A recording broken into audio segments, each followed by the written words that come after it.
السلام عليكم، مرحبا بكم معايا. نتمنى تكونوا بخير وعلى خير وفي صحه جيده. قبل ما نبداو الفيديو البنات، ما تنساوش الا عجبتكم الوصفه اليوم تخليو ليا قليبات وتبارطاجيو الفيديو مع الاهل والاحباب. كذلك ما تنساوش ديروا متابعه للصفحه ديالي باش توصلوا بكل جديد.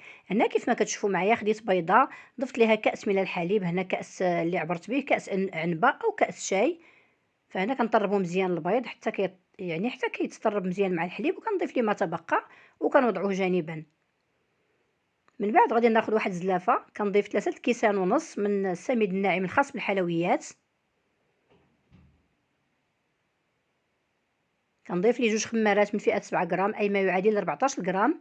كيس من الفاني، وعندي هنا كاس من السكر البني، ممكن تعوضوه بالسكر الابيض او السنيده البيضاء.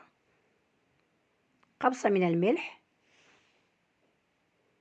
وكنخلط النواشف مع بعضهم. من بعد كنضيف ليهم نصف كاس من الزيت،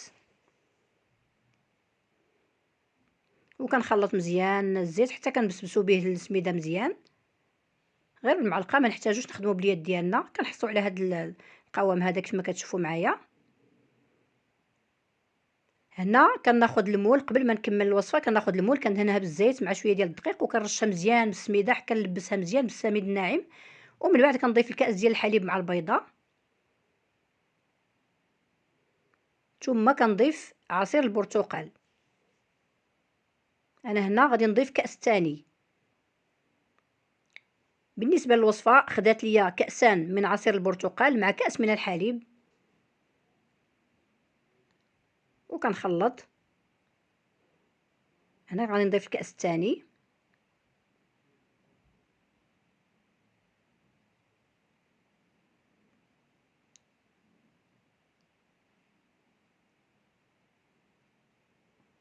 وغادي نستمر، غادي نكمل ما تبقى من العصير ونخلط مزيان الحرشه ديالي حتى كنحصلوا على واحد الخليط اللي كيكون سائل، ما يكونش ثقيل. هذا هو القوام ديال الخليط البنات. بالنسبه للفرن شعلته كيسخن من الفوق ومن التحت درجه حراره 200. خاص الفرن يكون ساخن جيدا. من بعد غادي نوضع الخليط في المول وكندخلها طيب في الفرن، كتاخذ ليا 30 دقيقه على درجه حراره 200.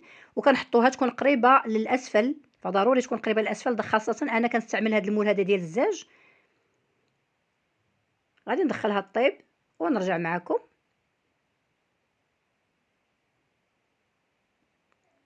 هذا هو الشكل ديالها بعد ما خرجتها من الفرن. كتجي على هذا الشكل البنات، كتجي محمره وكتجي خفيفه ورطبه، فممكن تقدموها بحال هكا.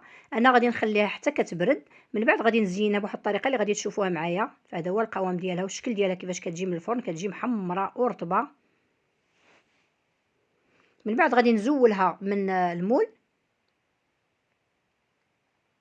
فانا هنا البنات غادي نزولها لكم من المول باش تشوفوا معايا كيفاش كتنزل بسهوله. والطريقه انني خديت المول دهنتها بشويه ديال الزيت مع الدقيق، فانا كنت سبق لي ونزلت لاستيوس في الصفحه ديالي. فكندهن شويه المول بشويه ديال الزيت مع شويه ديال الدقيق، كنخلطهم مزيان، كنحصوا على بوماد وتندهنوها. من بعد عاد كنرشها بالسميده، وبهكا البنات كنزولوها بسهوله من المول كيف ما كتشوفوا معايا وهي باقا ساخنه. فعاده البنات الحرشه كتشتت لينا الا نزلناها وهي سخونه، فهنا كيف ما كتشوفوا معايا ما تحلات ما تشتات ما والو. هنا غادي نقلبها في الشبكه ونخليها حتى كتبرد، عاد كنزينوها وكنقدموها بالصحه والراحه.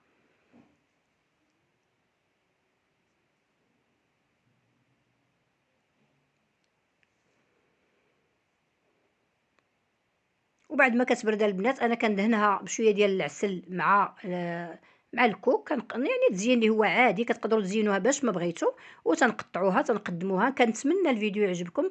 مره اخرى البنات الى عجبكم هذا الفيديو ما تنساوش ديروا متابعه للصفحه وتبارطاجيو الفيديو، واللايكات ديالكم وتعليقاتكم اللي كيشجعوني. والى اللقاء.